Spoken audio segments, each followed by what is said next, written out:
Bonjour chers auditeurs, vous écoutez Vibe Radio 102.3, bienvenue dans la question santé qui ce matin nous ramène à un autre sujet, cette fois-ci l'infarctus du myocarde, et ce sera encore en deux parties parce qu'il y a tellement de choses importantes à dire et nous sommes toujours avec le docteur Boubacar Signaté, médecin urgentiste à SOS Médecins. Bonjour docteur. Bonjour Karine, bonjour chers auditeurs. Docteur, qu'est-ce que c'est que l'infarctus? L'infarctus du myocarde, pour être précis, classiquement c'est ce qu'on appelle une crise cardiaque. L'infarctus du myocarde, il correspond à une atteinte du muscle cardiaque lui-même. Et dans la grande majorité des cas, il est lié à la présence d'un caillot qui obstrue une artère coronaire. C'est un vaisseau qui alimente les muscles du cœur. Et quand le flux sanguin est ralenti ou bloqué, le muscle cardiaque ne reçoit plus assez d'oxygène et se nécrose. Donc c'est comme si le muscle mourait. Voilà. C'est ça la définition d'un infarctus du myocarde. Classiquement appelé aussi une crise cardiaque. Ça fait déjà peur. Qu'est-ce que vous pouvez nous dire sur les symptômes classiques de l'infarctus? Alors, les symptômes classiques de l'infarctus,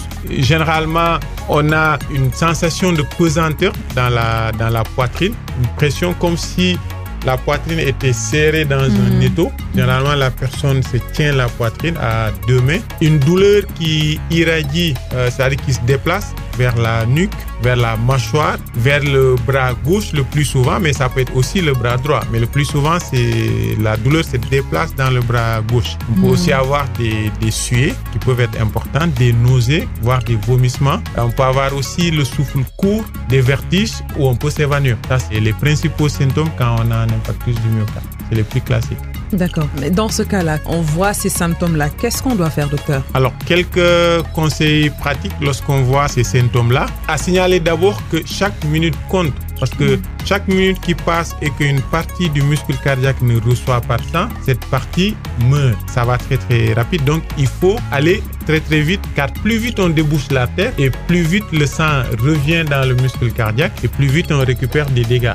Derrière, on les limite et on en récupère. Ou alors, si on ne va pas vraiment vite, la personne finit par devenir ce qu'on appelle un insuffisant cardiaque avec un cœur qui va avoir besoin tout le temps de médicaments, qu'on le pousse et pour pouvoir fonctionner correctement.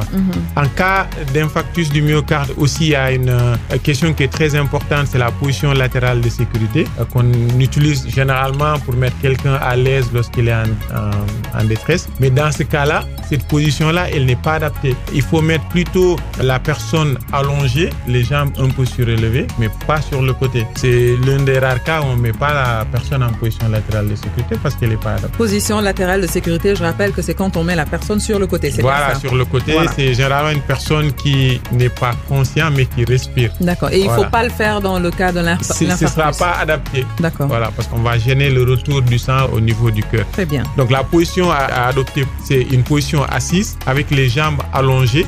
Cette position permet en effet de bien respirer. À l'inverse, être allongé ou en PLS va augmenter les risques de suffoquer ou de s'essouffler. Voilà. Et en raison des conséquences respiratoires éventuelles de l'insuffisance, de l'infarctus. Et il faut prendre sa voiture pour se rendre aux urgences ou se faire accompagner par un proche. Ce n'est pas une très bonne idée parce qu'on va augmenter l'angoisse, on va augmenter et on peut perdre du temps aussi dans les bouchons. Donc le meilleur réflexe, c'est d'appeler les secours médicaux. La personne doit rester au calme, allongé ou assis, les jambes allongées, on ne fait rien. On l'a dit, et on attend les secours. On ne fait rien du tout. Non. D'accord. On ne donne pas de médicaments si la personne n'en prend pas. On ne lui donne pas de médicaments. L'autre chose, c'est que si la victime est suivie pour un problème coronaire, elle a probablement ce qu'on appelle de la trinitrine en sublingual. C'est une petite pompe ou un petit médicament qu'on laisse dissoudre sous la langue.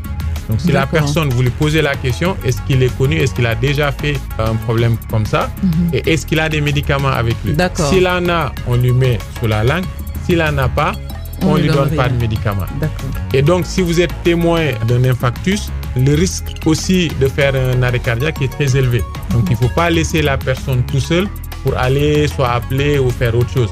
Donc, il faut vraiment rester avec lui, le mettre au repos, en demi-assise, et appeler les secours et attendre l'arrivée des secours.